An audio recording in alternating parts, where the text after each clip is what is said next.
भोपाल में high profile drug तस्करी और यौन शोषण के आरोपों में जेल में बंद यासीन अहमद उर्फ मछली और शाहवर के साथ परिवार के ट्रांजैक्शन को लेकर मामला सामने आया है। ट्रांजैक्शन हिस्ट्री सामने आने के बाद क्राइम ब्रांच ने आज मछली परिवार को नोटिस देकर पूछताछ के लिए बुलाया और उसके बयान दर्ज किए। दोपहर करीब 12 बजे मछली परिवार के सदस्य शारिक मछली के साथ बयान दर्ज करवाने के लिए वकीलों के साथ क्राइम ब्रांच पहुंचे थे। दोपहर 12 से लेकर 4:30 बजे तक क्राइम ब्रांच ने मछली परिवार की प्रॉपर्टी और बैंक की जानकारी को लेकर उससे सवाल जवाब किए। क्राइम ब्रांच ने बाहर निकले शारिक मछली पहले तो मीडिया से बचते नजर आए। उसके बाद उन्होंने दफ्तर के बाहर ही एमपी नगर चौराहे पर मीडिया से चर्चा करते हुए उनके ऊपर लगे सभी आरोपों को निराधार बताकर षड्यंत्र में फंसाने की बात कही। शारिक मछली ने कहा कि मेरे खिलाफ साजिश की गई है, मुझे फंसाने में किसका हाथ है ये सब जानते हैं। मैं यहाँ सार्वजनिक तौर पर नाम नहीं लेना चाहता। वहीं संपत्ति पर लगाए गए बुलडोजर को लेकर उन्होंने कहा कि कानून पर पूरा भरोसा है, विशेष कोर्ट में मामले चल रहा है, कोर्ट उनके साथ न्याय करेगा। मछली ने कहा कि उन्हें लगता है कि तिवारी किसी आर्थिक लाभ के लिए उनके खिलाफ बयानबाजी कर रहे हैं। इस दौरान शारिक मछली ने खुद को बेकसूर बताते हुए ड्रग और लव जिहाद से कोई संबंध नहीं होने की बात कही। दूसरी ओर पूरे मामले को लेकर भोपाल क्राइम ब्रांच के एसीपी सुजीत तिवारी ने कहा कि ट्रांजैक्शन को लेकर जानकारी मांगी गई थी। वित्तीय जांच को लेकर शारिक मछली को बुलाया गया था। नहीं, दिव्यांशु को मैं जानते ही नहीं हुई है, किसी के द्वारा बनाया गया झूठा एक आवेदन था। ना मैं उस लड़की को जानता ना दिव्यांशु को जानता। तिवारी का आरोप लगा रहे थे।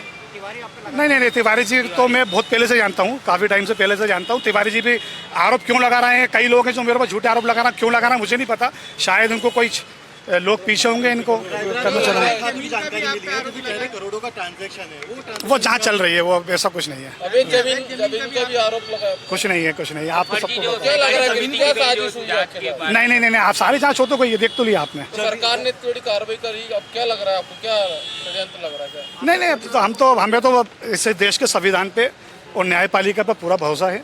अभी कोर्ट में केस चल रहा है, जो भी फैसला आएगा उसका हम स्वागत करेंगे। साजिश है किसी का, आप मानते हो कि साजिश ही है? वो तो दिख ही रहा है आप लोगों को। आप वो किसका नाम ले सकता हूँ भाई?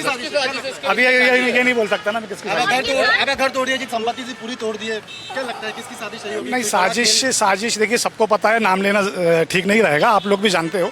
और कहीं ना कहीं मुझे झूठा बदनाम किया गया है, आप भी सब जानते हैं। अगर मैं गलत होता, भाई मैं इतना बड़ा आदमी तो नहीं हूँ कि कोई मुझे बचा लेगा। अगर मैं गलत होता तो जेल में होता। मेरा कोई किसी भी मामले से कोई लेने देना नहीं है, ना ड्रग्स से, ना ये लैंड जिहाद से, ना लव जिहाद से। नहीं, ऐसा प्रकरण में वित्तीय अनुसंधान भी किया जाता है, तो वो वित्तीय अनुसंधान किया जा रहा है, जिसके संबंध में कुछ लोगों को नोटिस देकर बुलाया गया है। चूँकि वित्तीय अनुसंधान अभी पूर्ण नहीं हुआ है, उसके संबंध में हमें कुछ और जानकारी चाहिए, विवेचना अभी जारी है। इस संबंध में नोटिस देकर कुछ लोगों को पूछताछ के लिए बुलाया। सर, अकाउंट की बात सामने आ रही है, कोई ट्रांजैक्शन का मामला है? ये अभी मैंने जैसे आपको कहा कि वित्तीय अनुसंधान अपूर्ण है, मामला न्यायालय में भी विचाराधीन है। न्यायालय के निर्देश के हिसाब से भी हम लोग काम कर रहे हैं, जैसा हमको निर्देश मिलता है। तो चूंकि उसमें कुछ अपूर्ण है अभी वित्तीय अनुसंधान, तो उसी संबंध में नोटिस दिया गया है, जानकारी ली जा रही है। और अभी जैसे जानकारी आगे आएगी उसके हिसाब से फिर आगे कौन को बुलाया था सर? जो परिजन है उन लोगों को, कौन 7-8 लोग हैं लगभग, परिजन हैं उनके। तो इस संबंध में जैसा मैंने आपको बताया कि अभी अनुसंधान जारी है, और अभी जैसी आगे कार्रवाई में चीज़ें आएंगी उस हिसाब से आगे कार्रवाई की जाएगी। और मामला न्यायालय में भी विचाराधीन है, तो उसके निर्देश से भी हम लोग जी हाँ, उसमें यही है कि वित्तीय अनुसंधान पूर्ण करते हुए जो भी वैधानिक कार्रवाई की होगी न्यायालय के निर्देशानुसार वो की जाएगी। इसलिए उसमें भी पूछताछ हेतु नोटिस दिए गए थे और अभी विवेचना की जा रही है।